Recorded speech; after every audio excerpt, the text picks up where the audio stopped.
Tugushimiye kugira neza kwawe gukomeye, gushimiye kubana natwe umunsi ku munsi, ukagendana natwe mwami, ubuzima udutoza, umuco udutoza, ni iby'igiciro cyinshi Uwiteka.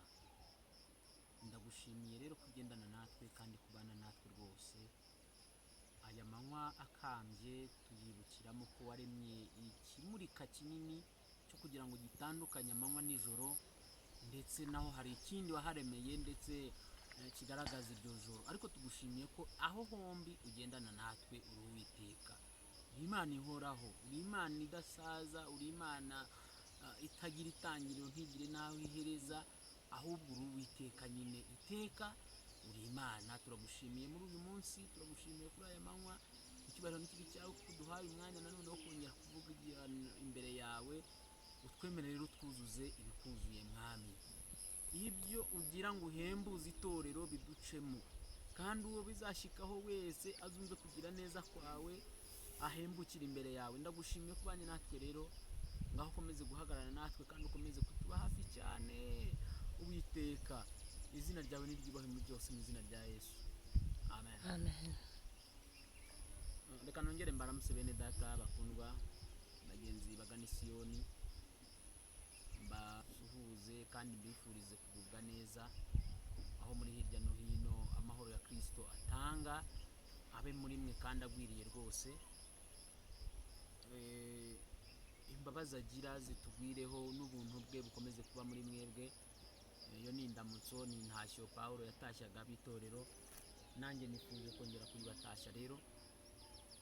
Ariko kandi ngira ngo munyemerere mu ntiza akanya gatoya kugira ngo tuganire nanone ku byubaka umurimo w'Imana, cyangwa se ku by'uyu murimo, ku by'uru rugendo turimo, kuko ni ukugenda tubihuguranaho kugira ngo tubone aho tugana, tumenye uko twitwara, uko dukwiye kwifata kugira ngo tuzagereyo amahoro, tuzagereyo kandi tudatsinzwe.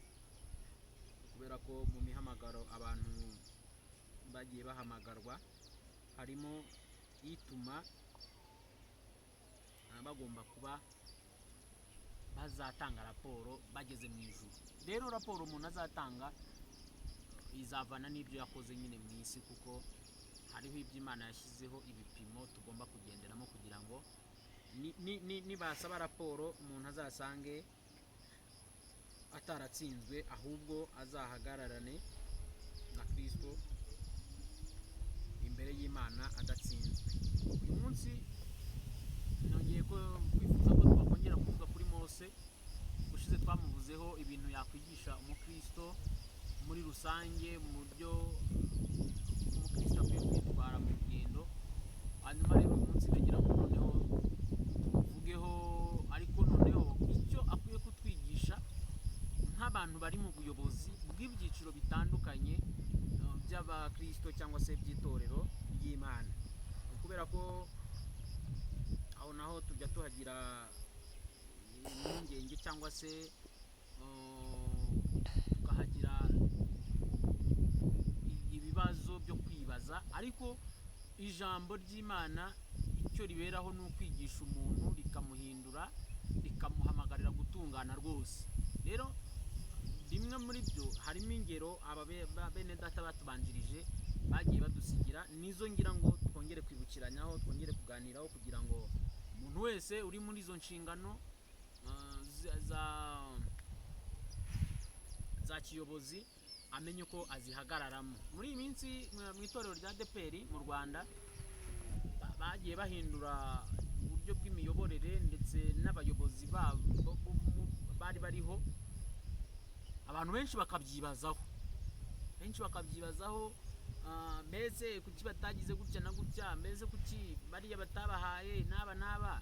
Ariko reka turebe, ari ababayeho ari n'abariho n'abazabaho, ni gute umuntu ayobora umukumbi w'Imana kandi agakiranuka muri ibyo bintu. Mose rero yabaye umwe mu bashumba babayeho bwa mbere kandi bashumbye intama z'Imana neza. Muraza kumva uburyo ki, ndetse abantu benshi basanzwe babizi, ariko noneho twongere dukanguke tuvuge ngo yari n'umuyobozi mwiza. mbere yuko aba umuyobozi mwiza yabaye umukristo mwiza, hanyuma kandi anaba n'umuyobozi mwiza, kuko muzi ko mbere cyane akiri muri Egiputa amaze kuva kwa Farawo yagiye mu bwoko bw'iwabo, hanyuma atangira no kuburengera kubabarwanyaga.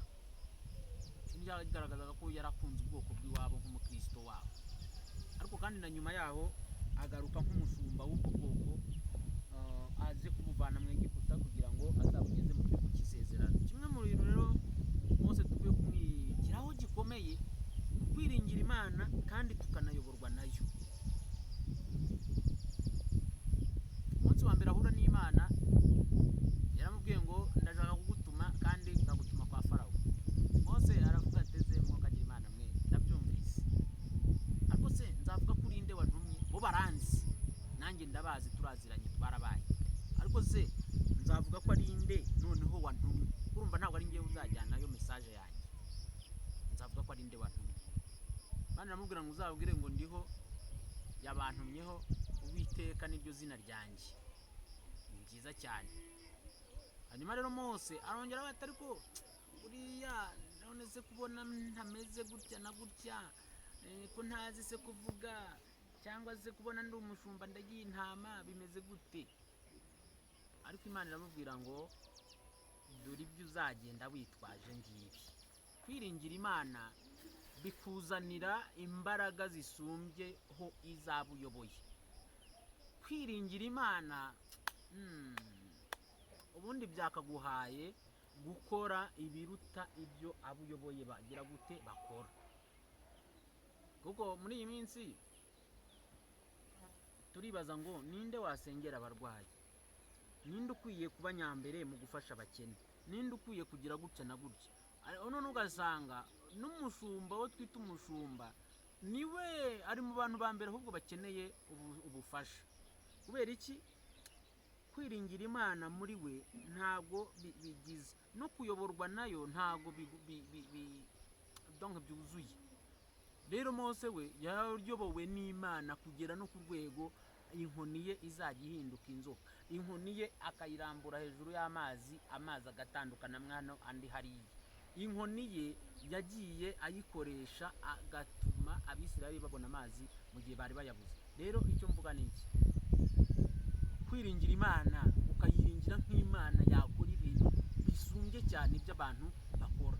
Ni ukuvuga ngo dukwiye kubaho rero turi abantu bayiringira kandi bayisenga, donc bakemera kuyoborwa nayo. Icyo gihe iyo uyobowe nayo igenda iguha ibyo ubwira ba bandi uyoboye. Rero zamuka umusozi tubonanireyo, dore amategeko ngaya y'abashyire, dore biyanduje, nyamuneka bababarire, dore ngiye kubica nguhindura ubwoko bukomeye, oya aho ngaho abantu bazaguseka. Kubera kwiringira Imana akanayoborwa nayo. Rero icyo ni ikintu gikomeye twakwigira kuri Mose, cyo gutuma abantu bamubonamo icyitegererezo. Icya kabiri rero ni ukwicisha bugufi. Nicyo kintu aho umuyobozi mwiza akwiye kuba afite muri we. Ariko bene data, ni amacaca ngahe muzi umushumba w'iryo dini cyangwa se niba ari apotre cyangwa niba ari inde akubwira ngo ntago umukozi w'Imana akwiye kugenda n'amaguru? Ni bangahe bakubwira ngo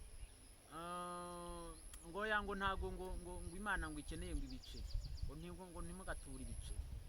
Ni bangahe bavuga ngo ntago ngo twaza aho ngaho, ngo ahubwo ngo ngwino hano wowe? Ni bangahe bakubwira ngo zana ngo ituro ngo ry'umuhanuzi? Aho ngaho guca bugufi kuri hehe rero? Ariko umuyobozi mwiza numenya guca bugufi, akajya no kuri za ntama zigenda gahoro, akajya no muri za ntama zirwaye, akamenya uko azitaho. Uwo nguwo niwe mushumba Mose yatwigishije kandi wakoze ibintu byiza akabigeza ku ntore z'Imana. Nubwo yari umuyobozi ukomeye kandi yari afite donka icyubahiro, kuko Imana yaramubwiye ngo dore nkugize nk'Imana imbere ya Aroni n'Abisirayeli.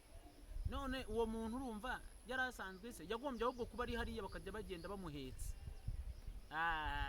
None pasiteri wanjye arashaka ko ngo tujyana, ariko ngo akagenda kuri moto ngo namutegeye, hanyuma ngewe ngo turahurirayo. Ntabwo ari byo, ntabwo ari byo. Umukristo rero uyobora neza donc akwiye kwirinda kujya hejuru y'abandi, ahubwo akemera kujyana nabo. Hari umuyobozi umwe wigeze kuntangaza byaye ahantu bamuhaye icyayi, aravuga atoya ntabwo ibi bikombe abantu babinyweramo. Nibyo bihari, none se ni gute batabinyweramo kandi abo ngabo ikindi kintu kandi Mose yarihanganaga akanitanga, we ubwe akitanga. Muribuka ahantu bamubwiye bati dore turashaka inyama, bamwe ngo ubundi ngo waduvaniraga iki ngo mu gihugu cya Egiputa ko hari imva twari gupfiramo, se ubundi watuvaniye y'iki, hari gutunguru na tungurusumu ibintu bimeze neza, twararyaga bandi, twararyaga kabisa. Ariko aratuza muri we, ntiyakabukana nabo ngo asimbukane nabo, ahubwo aragera gute, aratuza. Abayobozi rero mukwiye kugira kwihangana ko hari n'abantu rega baba aho twita mu itorero ariko badakijije. Ubu ngubu ntabwo azakora nk'iby'abakijije. Nutamwihanganira rero urumva ko bizaba ari hatari, muzajya musimbuka. Ubwo rero abantu bakwiye no kugira kwihangana muri bo, bahoraga bamwinubira ariko nawe akagira kwihangana. Umuyobozi rero agomba kwihangana kandi agakomeza umurimo no mu bihe bigoye, no mu bihe by'imvura, no mu bihe imodoka idahari, no mu bihe abantu none ngo amaturo ko yabaye make bari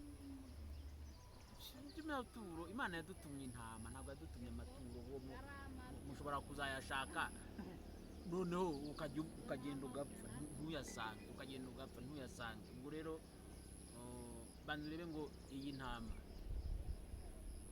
umutima wayo umeze uti, eske ziriya kuki zimeze kuki ziriya zimeze gutya na gutya. Abo ngabo nibo bakwiye kuba abayobozi, bakanaba abajya imbere y'abandi, kubera ko baba bafite uburyo bwo kugendana nabo neza.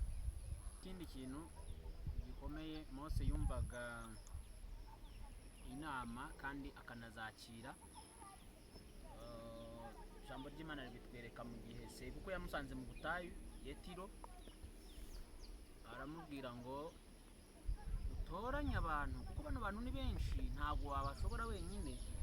Rero ibyiza shyiraho abandi bayobozi bari munsi yawe, ugende ubigisha uburyo bwo gukorana n'iki n'iki. Rero bikatwigisha ko umuyobozi mwiza ntabwo agomba gukora wenyine ngo ibintu byose abyiharire, ahubwo agomba gusangira inshingano n'abandi, kuko ntabwo umuririmbyi umwe yaravuze ngo mu rugendo rwanjye ntabwo ibintu byose nabisobanukirwa, ariko nzi ko nzabimenya byose. Kuba rero atarabisobanukirwa byose bivuze ko hari ibyo atashobora. Rero ugomba kureba ngo runaka bino yabishobora, runaka yabishobora, uriya yashobora biriya, uriya yashobora biriya. Uze dukorane turebe ko dusunika umurimo w'Imana ukagera aho uva n'aho ugera. Yatoranyije abagabo 70, hanyuma Imana iramubwira ngo ubahe ku mwuka wawe, hanyuma nabo batangire bajye mu ngamba, bajye bacira imanza Abisirayeli. Urumva ni inama nziza Sebukwe yari amugiriye, kandi yagize umumaro muri ruriya rugendo bari barimo bava i Kanani bajya mu gihugu cy'isezerano. Ikindi kandi gikomeye mbona cyananiye abayobozi benshi muri iyi minsi ya none, kinabahemuje rwose, kibavanye mu byizerwa kikabashyira ahantu habi, ni ukwemera gushyira imbere inyungu z'abuyoboye kuruta uko ushyirayo inyungu zawe. Kera nari nzi ko pasiteri atura ku rusengero, nimunitegereza amadini menshi yagiye yubaka amacumbi y'abashumba cyangwa se y'abapasiteri harya hafi ku rusengero, ukavuga ngo iriya nzu ngo ni iya pasiteri, bakaba hafi aho ngaho ku buryo n'umuntu amenya aho abasanga, ku buryo umuntu amenya aho abasanga. Nagize ikibazo reka njye kureba umushumba, nagize ikibazo reka njye kureba pasiteri.